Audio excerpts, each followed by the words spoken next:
Hello, my friends. Good evening. I hope everybody had a great day and you were able to stay cool. I just went outside a few minutes ago and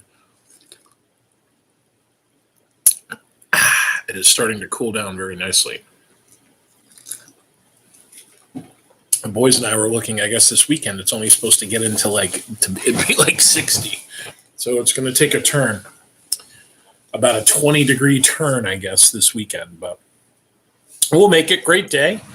I had a super day today. I really did. One of my favorite days I think that I've had in a lot of my years at Mohammedan. So I'll share that with you guys later. But let's get into reading. Last night, oh, right. So we left off and Sam 6 and John were being chased by the police in Tennessee. First, they thought that they were druggies or people running drugs, and then they realized that they were the terrorizers. And then they were running through the woods, got to that river or creek or whatever it is, and now... Oh, wait a minute. Here we go. Oh, here we go. And now they're about to figure out how to figure out a way how to get across the creek. So Sam's right. We'll freeze, John, 6 urges. She looks afraid. They're too close. We have no other choice, I say. She bites her lip, her eyes sweeping over the river, and turns back to me, giving my arm another squeeze. Yes, we do, she says. She lets go of my arm, and the whites of her eyes glisten in the dark. She pushes me behind her and takes the step towards the water, then tilts her head in a gesture of concentration. The bloodhound barks, closer than before. She exhales slowly, and at the time, she lifts her head out in front of her, and as they come up, I'm sorry, geez, holy cow, I'm reading like crap. She exhales slowly. At the same time, she lifts her hands out in front of her, and they come up. The waters of the river begin to part right there before us. With a loud, rushing sound, the water foams and churns, and it recedes upward to reveal a muddy path 5 feet wide and cuts across to the other bank. The water hovers, looking like a wave ready to crash, but instead it hangs suspended while icy mist coats our faces. Go, she orders, her face strained in concentration, her eyes on the water. Sam and I jump down from the bank. My feet sink in the mud, and it comes up to my knees. But it still beats swimming in 40-degree temperatures in the dead of the night. We tramp through it, taking big steps and struggling to lift our feet from the heavy mud. Once we're across, 6 follows, rotating her hands as she passes through the massive waves ready to crash into each other. Waves of her own creation. She climbs up the bank and then lets it go. The waves smash down the deep hollow, and they thud as though someone has just done a cannonball on it. The water rises and falls, and then looks no different than it did before. Amazing, Sam says, just like Moses. Come on, we have to get into the trees so the dogs can't see us, she says. The plan works. After just a few minutes, the dog pauses on the riverbank. It sniffs wildly. He circles several times and then rushes after Bernie Kosar. Sam, 6, and I take off in the opposite direction, just inside the tree line, but near enough to still see the river, going as fast as Sam's legs will permit. The sound of men's voices yelling to one another reaches us for the first few minutes until we outrun them. 10 minutes after that, we hear the first whirl of the helicopter. We stop and wait for it to appear. A minute later, a spotlight shines high in the sky a few miles away, in the direction Bernie Kosar has flown. The light sweeps the hills, shining one way, rushing the other. He should have been back already, I say. He's fine, John, Sam says. He's BK, the most resilient beast I know. He has a broken leg, But 2 healthy wings, Six encounters. He's fine. We have to keep going. They'll figure it out soon if they haven't already. We have to stay ahead. The longer we wait, the closer they'll get. I nod, knowing that she's right. We have to keep going. After a half mile, the river takes a sharp turn to the right, back towards the highway, away from the hills. We stop and huddle beneath the low branches of the tall tree. Now what? Sam asks. No idea, I say. We turn in the direction in which we had just fled. The helicopter is closer now, its spotlight still sweeping back and forth across the hills. We have to leave the river, I say. Yes, we do, Six says. He'll find us, John, I promise. We hear an eagle scream high in the treetops, not far off. It's too dark to see where he is, and perhaps too dark for him to see us. I don't think twice about it, even if we give away our position. I aim my palm towards the sky, and I turn on my lights, letting them shine as brightly as I can for a full half second. We wait, listening with our breaths held and our heads craned. And then I hear a dog's pant, and Bernie Kosar, changed back into a beagle, comes charging up from the riverbank. He's out of breath, but excited, his tongue falling from his mouth and his tail whipping in 1,000 times an hour. Oh, I bend down and I pet him. Good job, buddy, I say, planting a kiss on top of his head. And then it happens, a quick end to the celebration that was just beginning. When I am on bended knee, a second copter shoots up the hill and behind us, instantly hitting us with its bright spotlight. I bolt to my feet, blinded at once by the glaring beam. Run, Six says. We do. Sprinting up the nearest hill, the helicopter drops down and hovers so the wind of its rotors beat against our backs and causes the trees to bow. The forest floor is a haze of debris, and I drape my arm across my mouth to breathe. Keeping my eyes squinted, to alleviate the stinging dirt. How long until the FBI is called? Stay where you are, a male voice blares from the helicopter. You all are under arrest. We hear shouts. The officers on foot can't be more than 500 feet away. Six stops running, which causes Sam and me to do the same. We're toast, Sam yells. Okay, you bastards. We'll do this the hard way, Six says under her breath. She drops the bag, and for a second I think she plans to make Sam and me invisible. While I have no problem with leaving the bags behind, what does she expect me to do at the test? She can't make all of us invisible, and that too. A brilliant stroke of lightning splits the night sky in two, followed by a deep groan of rolling thunder. John, she yells without looking. Right here. Take care of the cops. Keep them away from me. Now I understand. I shove the chest into Sam's arms, who stands behind me, unsure of what to do. Guard this way with your life, I tell him, and stay down. I turn to Bernie Kosar and I communicate that he needs to stay with Sam in case our plan falls apart. I sprint down the hill as another bolt of lightning, chased by a clap of thunder, and menacing in tone, flashes across the sky. Good luck, fellas, I think, knowing full well the power of Six's abilities. You're gonna need it. I reach the bottom and I hide beneath an oak. The voices draw near, moving swiftly towards both pillars of light. Rain begins to fall, cold and heavy. I glance up through the thick drops and see both helicopters struggling against the gale force winds, but somehow still keeping their beams steady. That won't last for long. The two officers blow past me, followed closely behind by a third. I reach out with my mind when they're 15 feet away, grab all three in mid-stride, and yank them towards the thick oak. They surge backward so fast, I have to leap out of the way to keep them from being hit. Two of them fall lifelessly to the ground, knocked unconscious by the tree. The third lifts his head, confused, then reaches for his gun. I tear it from its holster before his hand even touches it. The metal feels cold against my palm, and I turn to the two copters. I hurl it like a bullet at the nearest.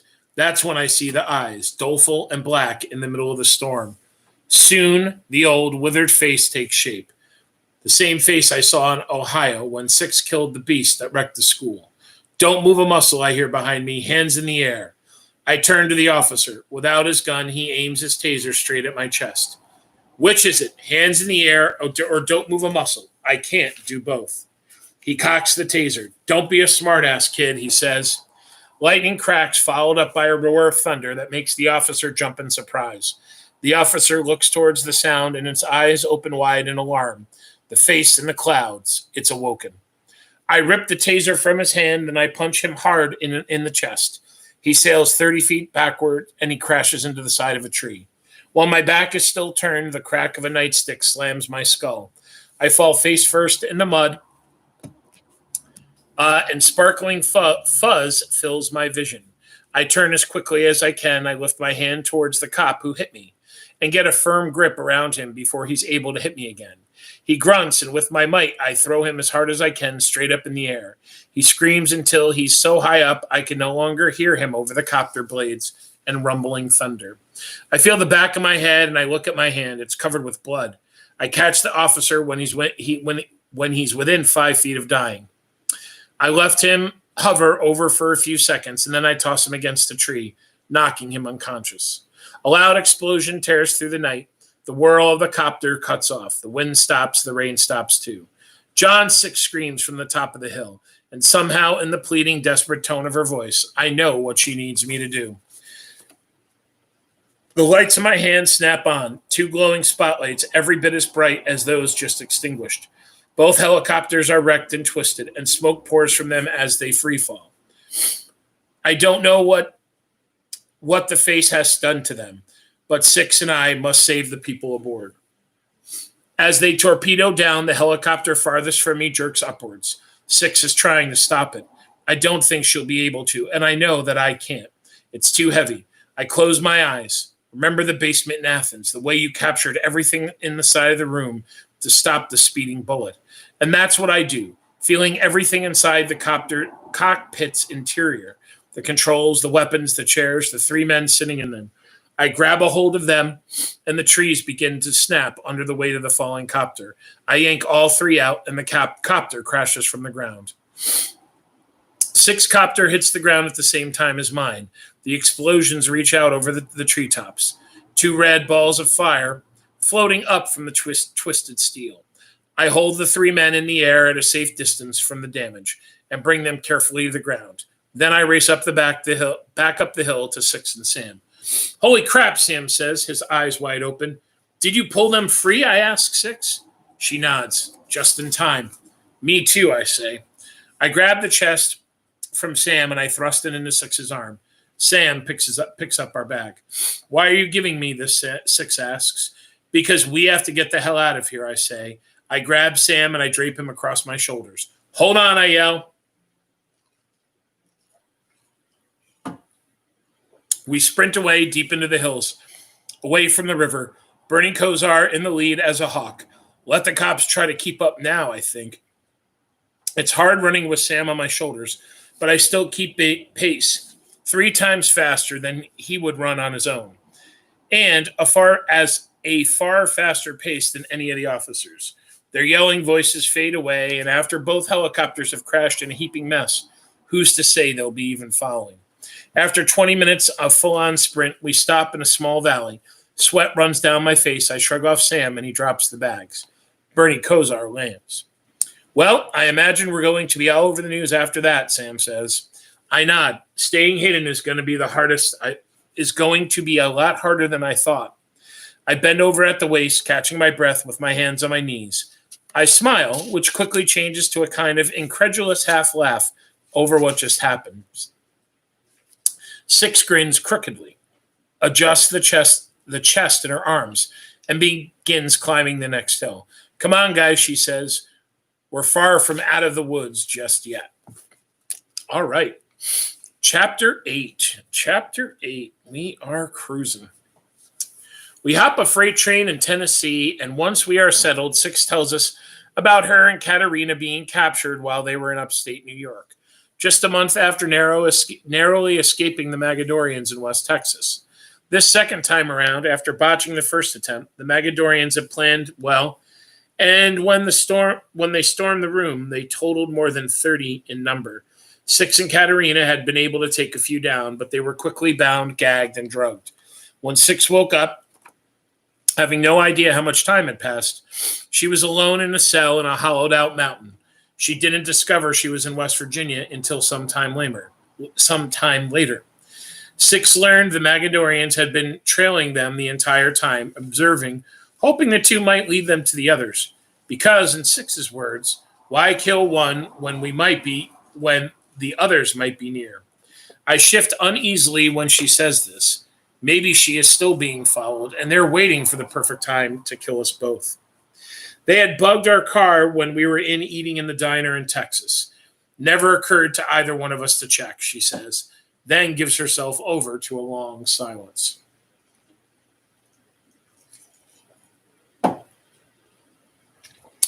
Aside from an iron door containing a sliding hatch in its center for food to be delivered through, her tiny cell was made entirely of rock, measuring 8 feet on each side. She had no bed or toilet. The cell was pitch black. The first 2 days passed in total darkness and silence, without food or water, though she never felt hungry or thirsty, which she said she later learned was due to the charm's effect. And she had started to believe she'd been forgotten. But her luck hadn't been that good, and on the third day, they came for her.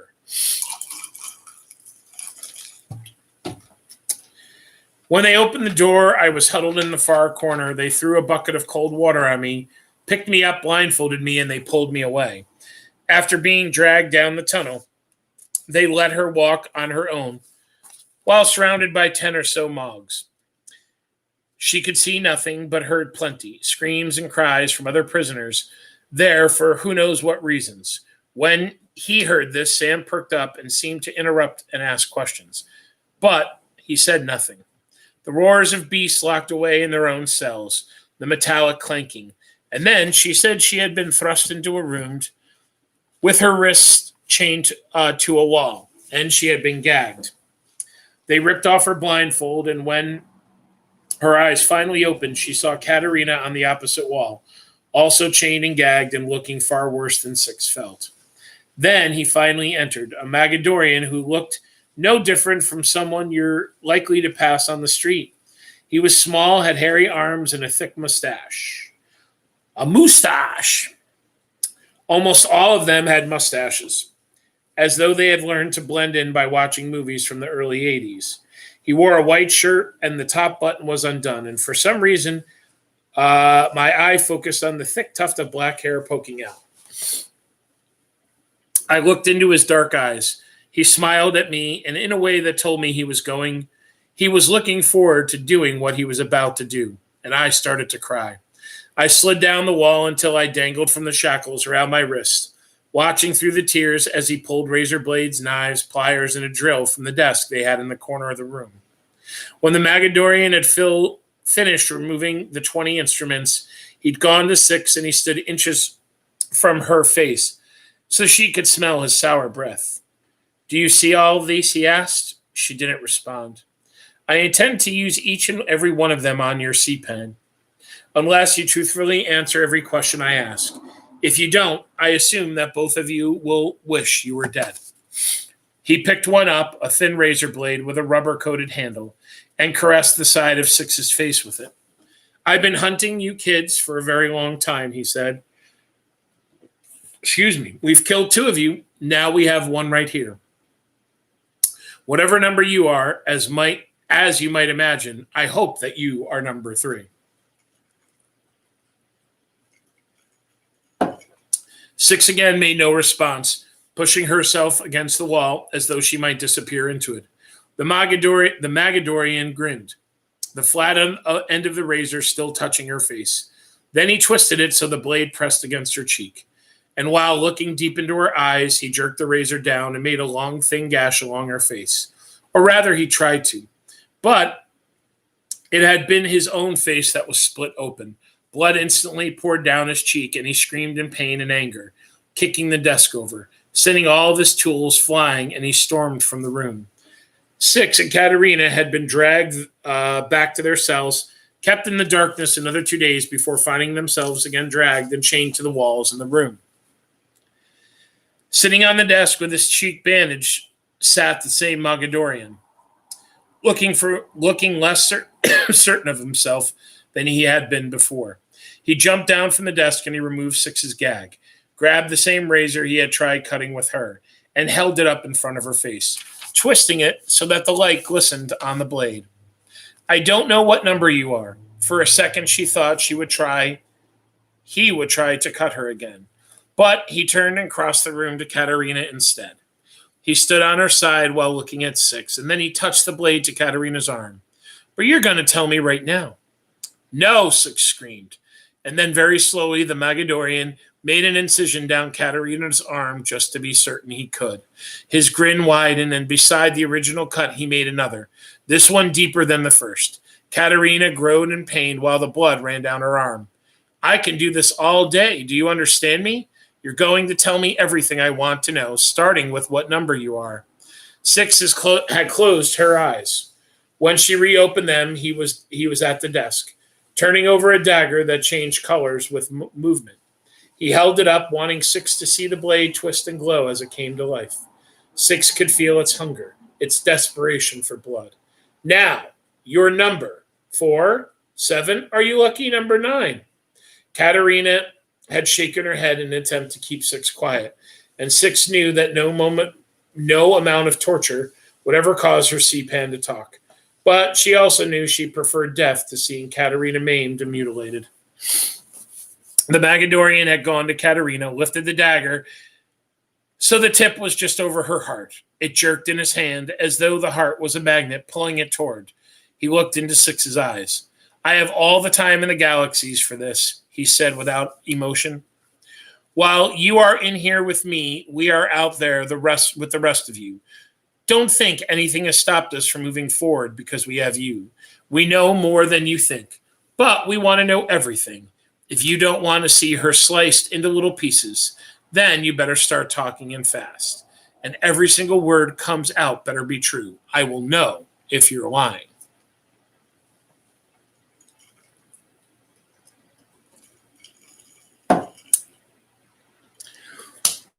Six had told him everything she remembered about leaving Lorien and the trip here.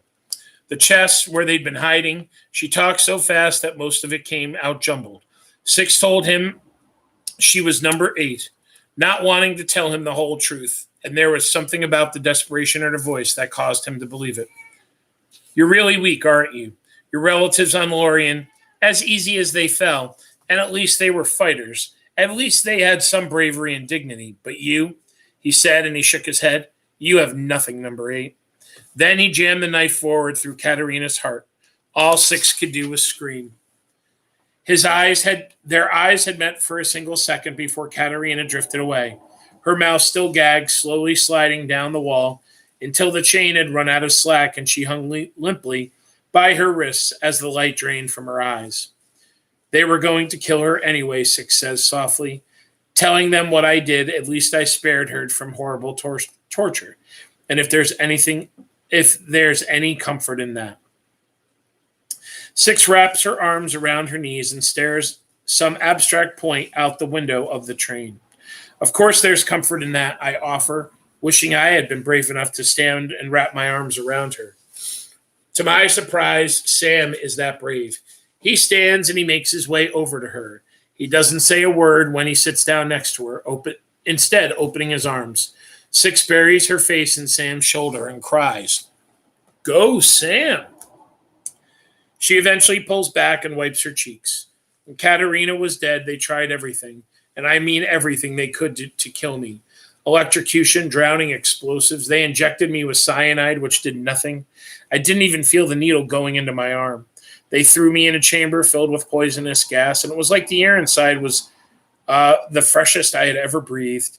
The Mogadorians who pushed the button on the other side of the door, though he was dead within seconds. Six takes another swipe at her cheek and the back of her hand with the back of her hand. It's funny, that I think I killed more Mogadorians when I was captured than I did at the school in Ohio. They finally threw me in another cell, and I think they planned on keeping me there until they killed 3 through 7. I love that you told them you were number 8, Sam says. I feel bad that I did it now. It's like I tarnished Katerina's legacy, or the real number 8. Sam placed his hands on both of her shoulders. No way, 6. Uh-oh, I just accidentally hit. Sorry, I hit, or Siri just came on.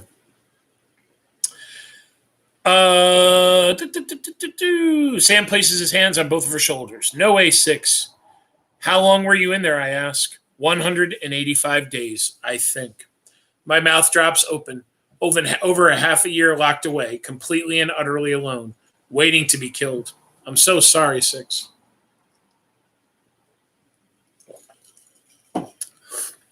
I was just waiting and praying for my legacies to finally develop so I could get the hell out of there. And then one day, the first one finally did. It was after breakfast. I looked down at my left hand, and it wasn't there. Of course, I freaked out, and then I realized I could feel my hand. I tried to pick up my spoon, and sure enough, I could. And that's when I understood what was happening, and invisibility was the thing I needed in order to escape. How it started for 6 wasn't all that different from how it had started for me, when my hand began glowing in the middle of the first class in Paradise High. 2 days later, 6 had been able to make herself completely invisible, and when dinner rolled around that day and the slot on the door was slid open, her meal pushed through, the Magadorian guard saw an empty cell. He looked wildly around, and then he hit an alarm and sent a piercing wail through the cave. The iron door had been flung open, and four Mogs charged in. While they stood there, dumbfounded as to how she escaped, she slid by and rushed out the door and down the tunnel, seeing the cave for the very first time. It had been a massive labyrinth network of long, interconnected tunnels that were dark and drafty. There were cameras everywhere. She passed thick glass windows, revealing chambers that looked like scientific labs, clean and brightly lit. The Magadorians inside had worn white plastic suits and goggles, but she raced by so swiftly she couldn't tell what they were doing. A sprawling room housed 1,000 or so computer screens, with a Magadorian sitting in front of each, and 6 assumed that they were looking for signs of us, just like Henry. One tunnel was lined with heavy steel doors she had been sure held the prisoners, and she sped on, knowing her legacy was far from developed and terrified that she wouldn't stay invisible for very long. The sirenet continued to wail, and then she reached the heart of the mountain, a great cavernous hall a half-mile wide and so dark and murky she could hardly see on its other side. The air had been stifling, and 6 was already sweating. The walls and ceiling were lined with huge wooden trestles to keep the cave from collapsing, and narrow ledges chiseled the rock face, connected the tunnels, dotting the dark walls.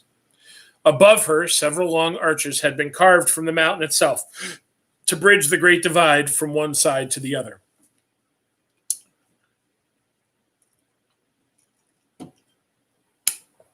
She had pressed herself against a rocky crag, her eyes darting back and forth for a way out. The number of passageways had been endless. She stood there, overwhelmed, her eyes sweeping across a hollow darkness, seeing nothing at all that looked promising. But then she did. Far across the ravine, a pale pinprick of natural light at the end of a wider tunnel. Just before she climbed the wooden trellis to reach the stone bridge that led it, something else caught her eyes. The Magadorian who had killed Katerina. She couldn't let him get away, and she followed him. He entered the room where he had killed Katerina.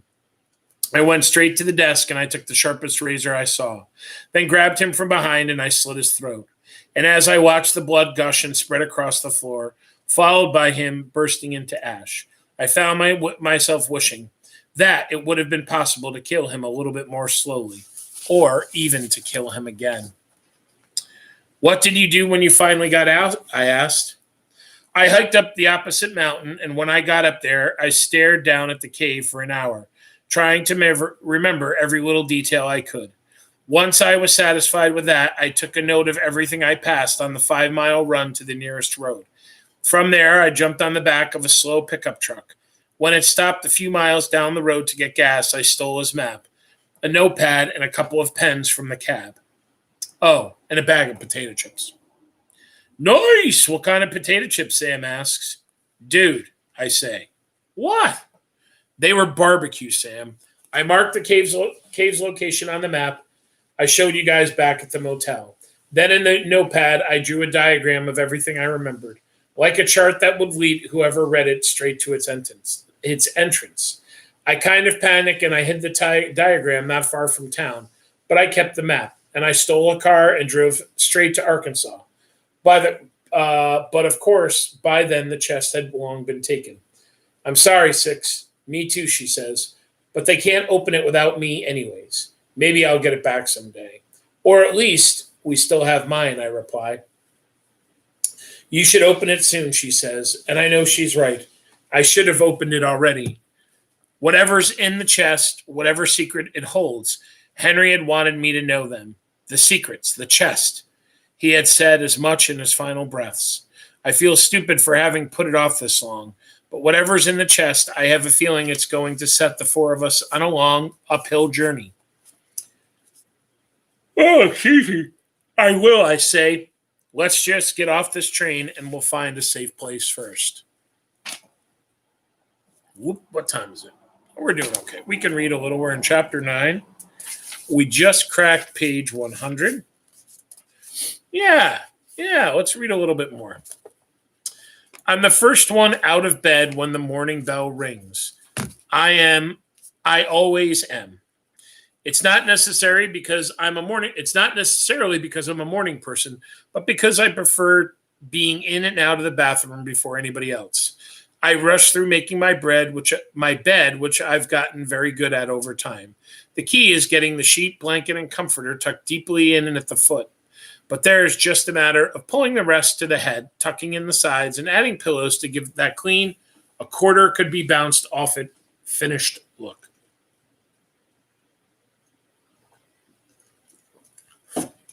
By the time I'm done, across the room in the bed nearest to the door is Ella, the girl who arrived on Sunday.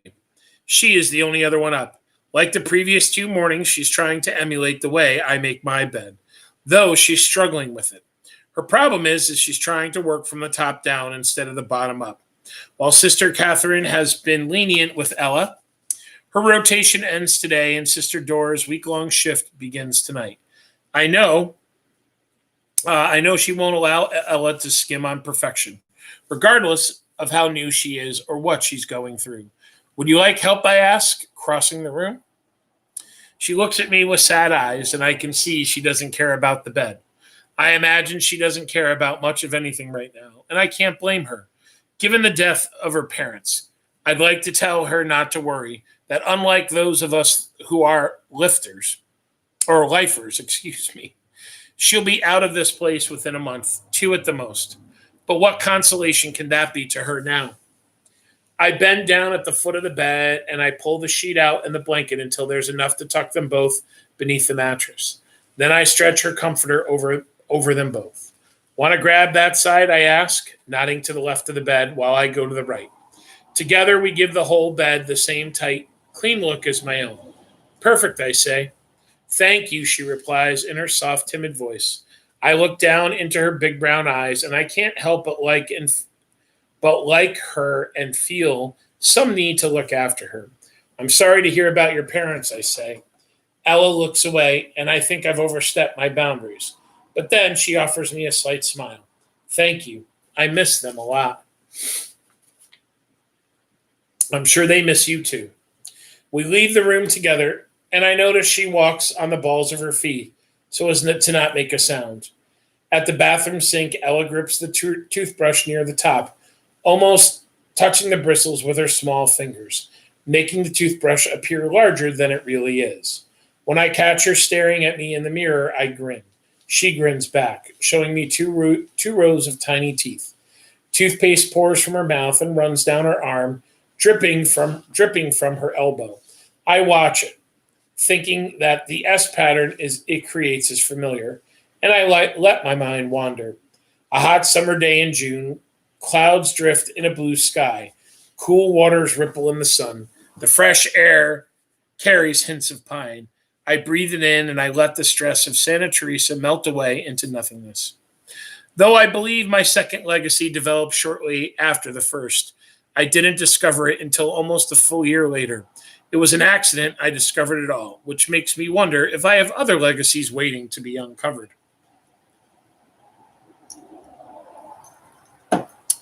Every year when the school lets out for summer, to reward those who have been what the sisters deem good, a 4-day trip to the nearby mountain camp is organized. I've always loved the trip for the same reason. I love the cave that sits hidden in the opposite direction. It's an escape, a rare opportunity to spend 4 days swimming in the huge lake nestled in the mountains, or a chance to hike, to sleep beneath the stars, to smell the fresh air away from the musty corridors of St. Teresa. In essence, a chance to act our age. I even caught some of the sisters laughing and smiling when they think nobody's looking. In the lake, there's a floating dock, and I'm a horrible swimmer. But for many summers, I just sat and watched from the shore while the others laughed and played and did flips off the dock into the water. I took a couple summers of practicing alone in the shallow water. But the summer of my 13th year, I finally learned an imperfect and slow doggy paddle that kept my head above water. It got me to the dock, and that was good enough for me. At the dock, the game is to try to push each other off of it. Groups team up until they're the only ones left, and then it's every girl for herself. As the biggest and strongest at Santa Teresa, I used to think it'd be an effortless victory for LaGuardia, but it rarely is. She's often outsmarted by the smaller, more wily girls, and I don't think anyone has won as many times as a girl named Bonita. I didn't want to play La Reina de Muel, Queen of the Dock. I was content to sit at the side and let my feet dangle in the water, but Bonita shoves me hard from behind anyway, sending me headlong into the lake. Play the game or go back to shore, Bonita says, flicking her hair over her shoulder. I climb back up and I rush straight towards her. I shove her as hard as I can and she falls backwards and crashes into the lake. I don't hear LaGuardia behind me, and suddenly 2 strong hands shove me hard from behind. My feet slip on the wet wood and the side of my head and shoulder smack against the edge of the dock, clouding my vision with stars. I'm knocked unconscious for a second, and when my eyes open, I'm underwater. I see nothing but darkness and instinctively kick upwards, flailing my arms to reach the surface. But my head smacks against the bottom of the dock, and I realize there are only a few inches of space between the water and the wooden boards of the dock. I try to tilt my head backwards, and I put my nose and mouth above the surface. But water instantly laps into my nostrils. I panic. My lungs are already burning. I scramble to the left, but there's nowhere to go. I'm trapped by the dock's plastic barrels. Water fills my lungs while the absurdity of death by drowning pops into my head. I think of the others, how their ankles are about to be seared. Will they believe that number 3 has been killed, or will they somehow know it's me? Will it burn differently than if I died at the hands of the Mogadorians instead of my own stupidity? My eyes slowly close and I begin to sink. Just as I feel the last stream of bubbles escape my lips, my eyes snap open and an odd sort of calm sweeps in. My lungs are no longer burning. I'm breathing. The water tickles my lungs, but at the same time satisfies every desperate need I have to breathe. And that's when I know I've discovered my second legacy, the ability to breathe underwater. I found it only because I was pushed to the brink of death. All right, let's stop at that point because, yeah, it's all right. Not super late, but it's a little late. And not bad place to stop. So oh my goodness, that's all. This is, I think, a pretty, there's 5 pages left, but still, I think we're at a good stopping point. So the gang got away from the coppers. We're back in Spain, and 7 has made a friend with Ella, right? The little girl, Ella. So let me move this and this.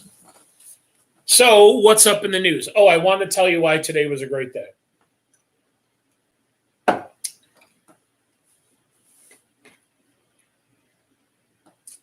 So the day started with me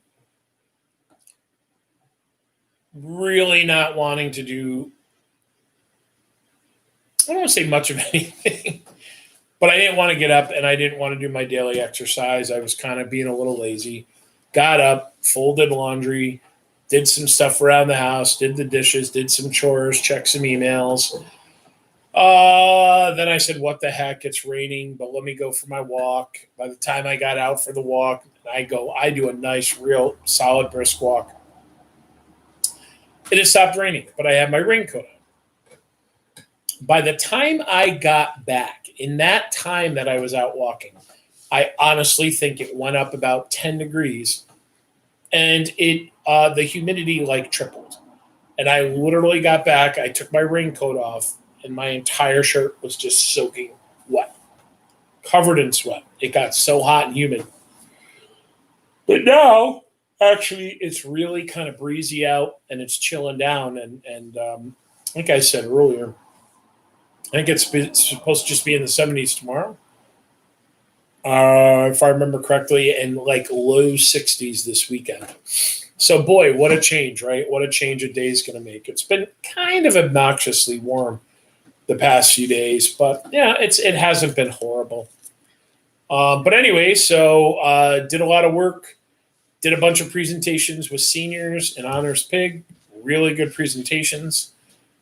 Did some good tutoring and such for PM school. You guys know that I run PM school. We're still doing that, running right to the end, and then we went on a 3.5-hour round trip ride. So the boys and I went to all the teachers in the high school picked students, seniors that we have had some kind of rapport with, and delivered little goodie bags.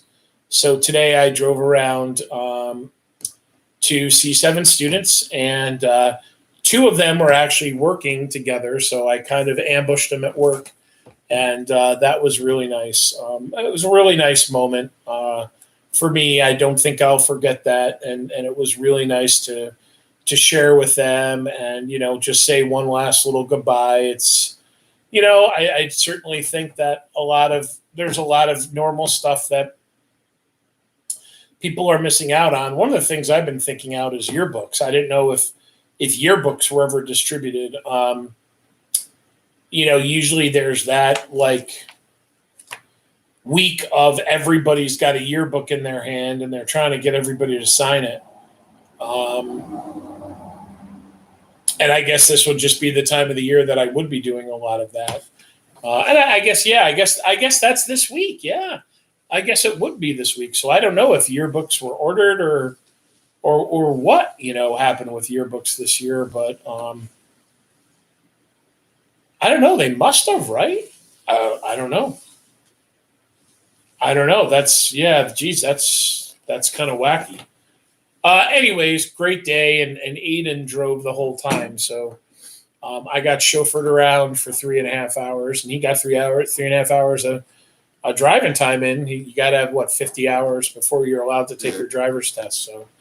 So it was good to get him that experience. And certainly driving through the dam. A lot of turns. I saw parts of Rotterdam that I had never seen before. And, it was great. It was really, really cool.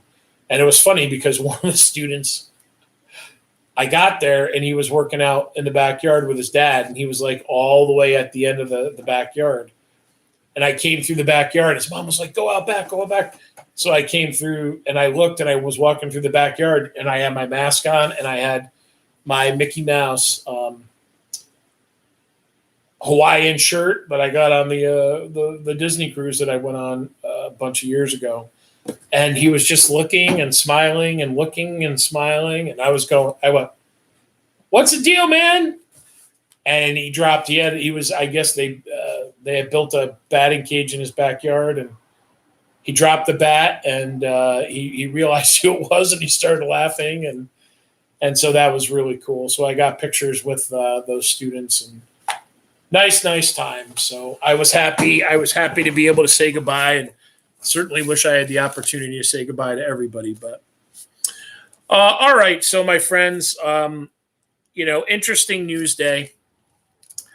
I don't know where to start. I guess let me start national. So, whether you're a believer in what's going on or not, okay, 20 states now have cases that really we can almost call are out of control. Excuse me. The two worst states are Florida and Texas, right? So apparently both of them have record numbers.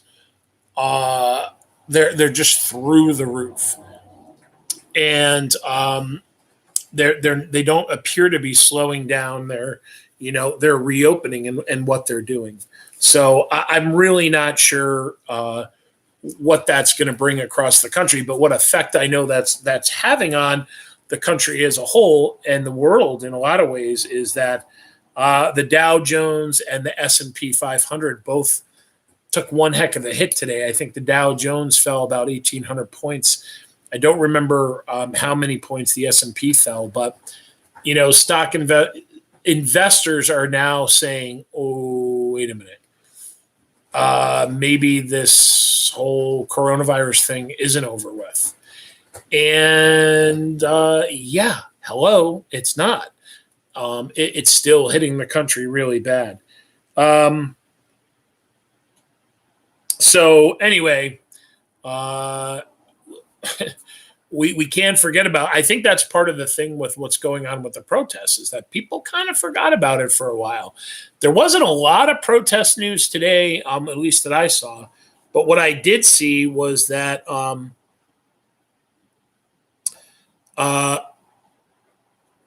where was it? 20 states. So here's one of the things that I saw was kind of interesting on the national spotlight. So apparently the Donald is going to begin holding campaign rallies again. But apparently you're either going to have to sign something or I don't remember what it is. Yeah, I think it is you have to sign something. You basically have to make a pledge. And the pledge is this. The pledge is if you go to a rally and you get sick, you cannot sue the Trump organization, the Trump campaign organization. So, that's kind of interesting. I saw today, too, yesterday we talked about NASCAR has officially ordered that the Confederate flag has to be taken down. It can't be displayed on cars. It can't be displayed at events. And I had never heard of this guy before. Ray Ciccarelli, I guess, is a NASCAR driver.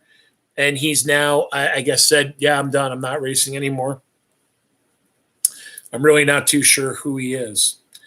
But like I said, things are really, the cases are still taking off. And in 20 states, it is really taken off out of control. So let's get back to local news. So the 2020, what the heck? My watch keeps going off here. The 2020 Washington County Fair has officially been canceled for the summer. Tomorrow, phase 3 is supposed to start in the Mohawk Valley. So out here, west of Schenectady, out towards Buffalo, that's going to reopen.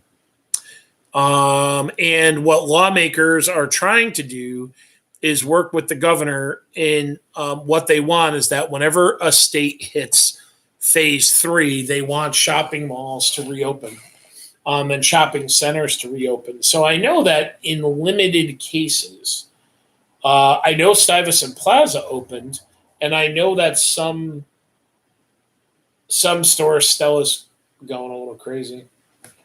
Some stores, I believe, in both Colony, well, I know in Colony Center and Crossgates have started to reopen. And it may be stores that are like have an outside entrance. Like I thought Barnes and Noble reopened, limited, and I think Whole Foods did. I mean, the stores in Northway Mall there or across from Colony Center, I don't think they ever really closed. I think they went down to like a limited like certain amount of people in the store. Lowe's always remained open. I think they were counting the amount of people in their store for a while. But here's something that hit the news today that I don't know. I'm not 100% sure what my thought is on this. So Mayor Kathy Sheehan, the mayor of Albany, has ordered the statue of Major General Philip Schuyler, the man whose family built and lived in Schuyler Mansion, Schuylerville, right? She has ordered his statue to be removed from outside of City Hall. And I don't know if it's going to be moved anywhere else, but it's going to be taken down. And why? Well, because apparently he was a prominent man that lived in Albany, and he owned slaves. So apparently, because of the Black Lives Matter movement, she has ordered that this statue be taken down. So, my friends, I guess that's where we're at with this. And I don't know. I don't know how I feel about it. Part of me says when people look at that statue and they think about him, I think they look at him as a Revolutionary War hero. They look at him as a man that brought trade and commerce to Albany. I don't think the first thing they think about, probably many people don't even know that he owned slaves. But anyway, so it's being taken down. So there that is. Again, I was kind of surprised at that. What else do we have for easy Stella local news? I guess that's it. Yeah, I think that's it for local news. All right. How are we doing on time? This day in history, we're doing fine on time. So on the day in 1776, so June the 11th, the Continental Congress assembles the Committee of Five to begin drafting the Declaration of Independence. So in a little less than a month, I guess, 3.5 weeks, they get the Declaration written and then approved by Congress. On this day in 1944, so 5 days earlier, D-Day had begun. 330,000 men landed. And they are finally able to all link up. So 5 days of fighting, and all of the men that have invaded France have now become one big army again, as they intended. So, 5 days without, not without support, but I believe that they had thought it was going to take 2, and instead it took 5. On this day in 1963, I guess 2 big things took place on this day. So the first thing is in Alabama, the University of Alabama, right? Governor George Wallace, who later runs for president, um, shows up, and it takes the United States military to show up and desegregate the school. The National Guard forces the University of Alabama, under his protest, to desegregate and let African American students come in. But it's also on this day in 1963 that, and you guys, if you know the band Rage Against the Machine, I don't remember what album, but they took this famous and iconic photograph of a man sitting and praying, a Buddhist monk, and he's on fire. And this Buddhist monk did this as a protest to the growing and escalating violence in the Vietnam War. And you may be familiar with that. He looked at it, at the escalating violence, and said, this is just pointless. And he did it because he did this act to show the pointlessness of it. So on this day in 1979, John Wayne dies. And, you think about, well, all right, John Wayne, an old actor, but John Wayne began starring in films in 1930. So the Depression, World War II, Korean War, Vietnam War, the Cold War, everything else going on in the world. And John Wayne, his career spanned the 30s, the 40s, the 50s, the 60s, the 70s, right? And then he died in 1979. And, that was a big day for America. I mean, this guy literally inspired generations. My brother's name is Michelin. And John Wayne actually made a movie about Ireland. He was in a movie where he starred in a movie called The Quiet Man. And in that movie, there was an older man in the movie, and his name was Michelin. And that's where actually my parents got the name for my brother. And, he made numerous war movies. Obviously, what he's really known is for numerous Westerns. And John Wayne was the first actor to, and I don't know that he directed it, but he was a driving force in making a movie called The Green Berets, which was about, these new special forces guys that were fighting for the first time in the Vietnam War. And that was the first movie made it was the first movie about a war actually made while the war was actually happening. So that was a big landmark movie. And if you guys know Star Trek, the guy that played George Takei, the guy that played Sulu, he was actually in, and I think that was actually his first breakout role. And then last but not least, my friends, on this day in 1982, a landmark movie was created, or was released, I should say. It wasn't created, it was released. E.T., right? E.T., and it was funny. I was talking about E.T. with someone yesterday. A big movie for, a number of different actors. C. Thomas Howell, Drew Barrymore. I don't remember the name of the kid that played Elliot. He didn't really do much more, and I don't think he really did much more until he was actually older. But there were a couple people, especially Drew Barrymore, made tons of movies. C. Thomas Howell made a bunch of movies. He was, I think, was he the friend? I don't think he wasn't the older brother of Elliot, but he was one of the friends of the older brother. He was in The Outsiders and Red Dawn, a bunch of those kind of iconic 80s movies. But then he kind of died away for a while too. And then he was actually in, and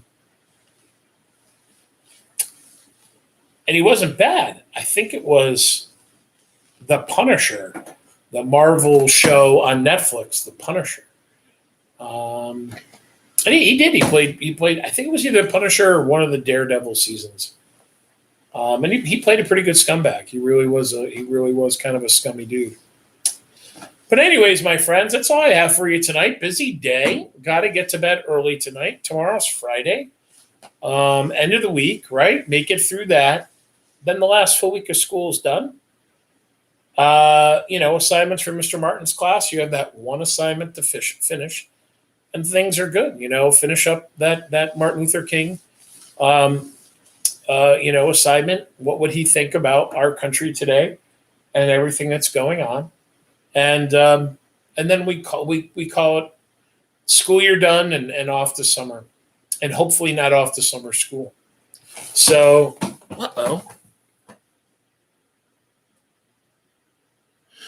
we can talk about unemployment. What do you want to talk about with unemployment?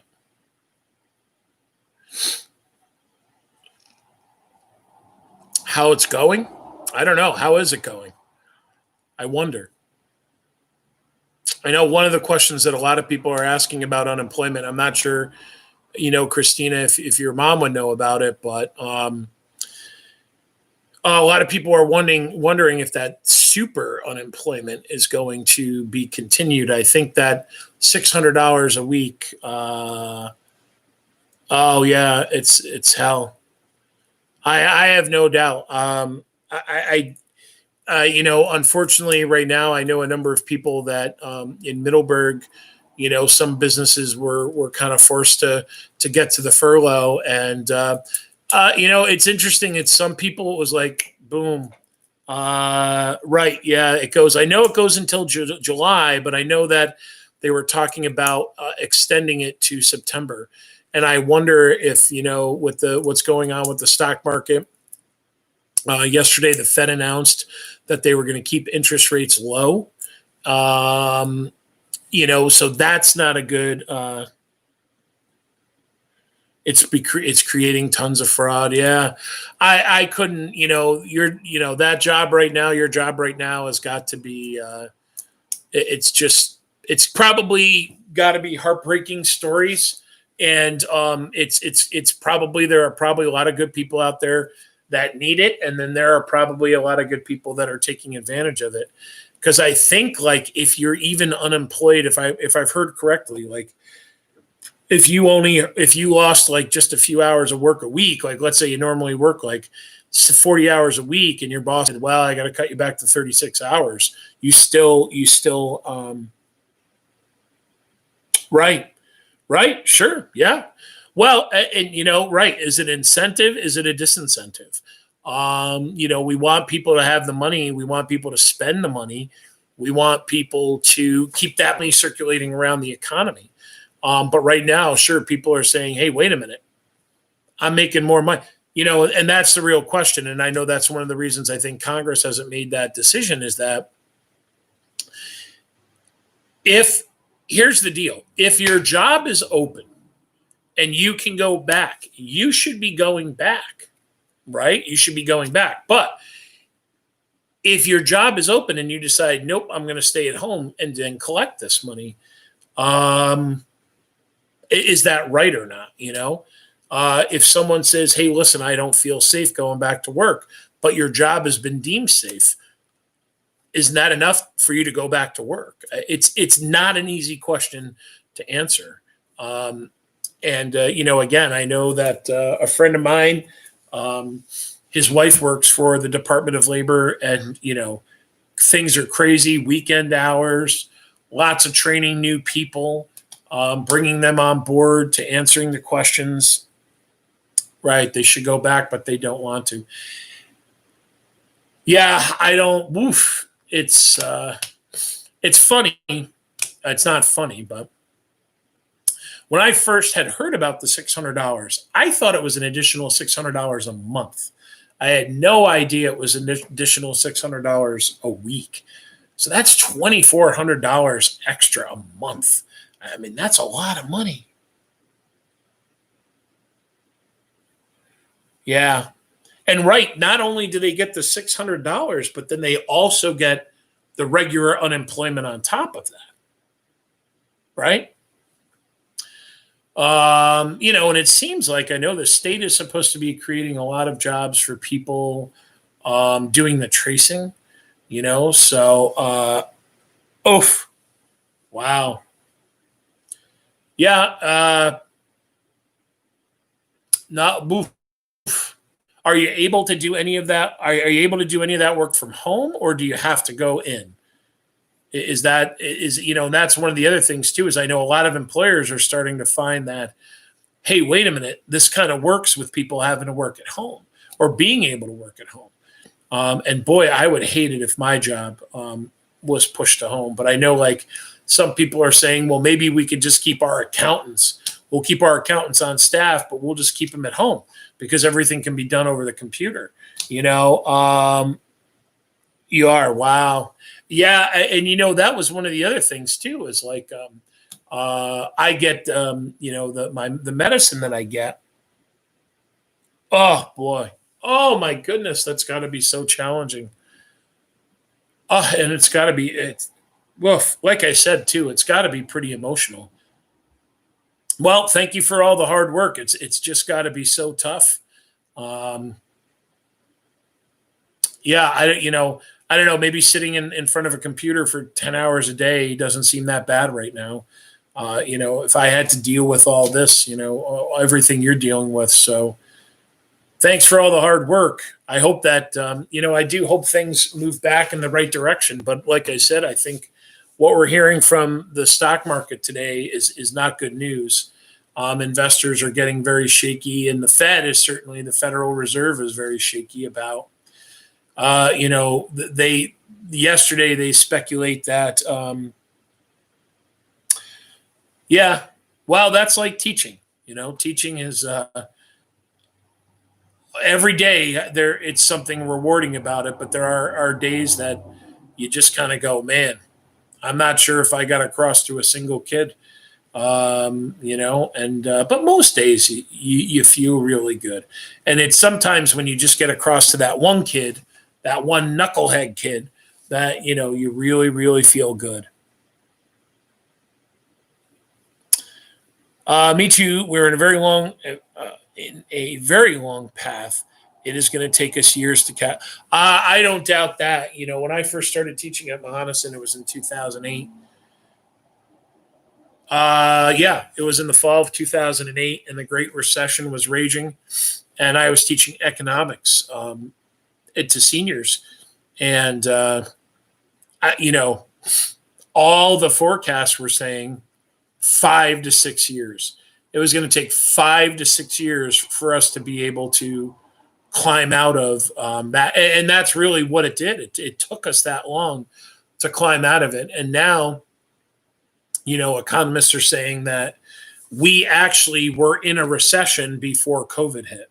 So we were in a recession starting in late January, February, and with the COVID hitting, made it 10 times worse.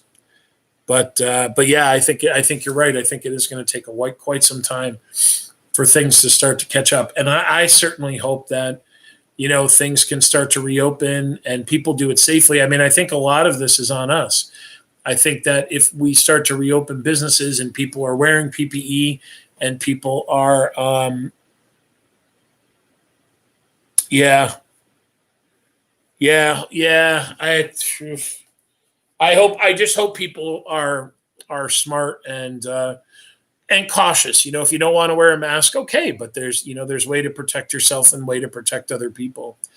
Um, and just again, to be safe about this. So I hope so too. I hope we're back to normal soon. I think it's going to be a while. I really want to know what school's going to be like in the fall, and I don't think we're gonna have an answer until August. I know, excuse me, visiting some of the seniors today. Nice talking to you too.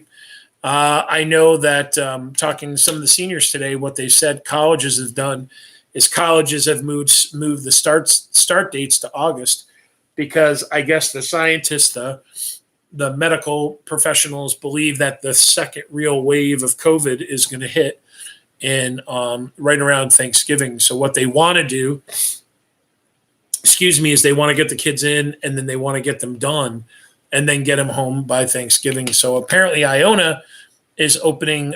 First day of school is August 10th, and then exams are done by November 23rd. So that's early. I mean, that's really early. Usually you finish things up like, I don't know, December 13th or 14th, and you're home, maybe the week before Christmas, you start getting home and stuff like that from college. But now it's going to be a whole month before, Christmas, which is going to be weird. So, well, anyways, guys, good talking to everybody. Good talking to Christina's mom.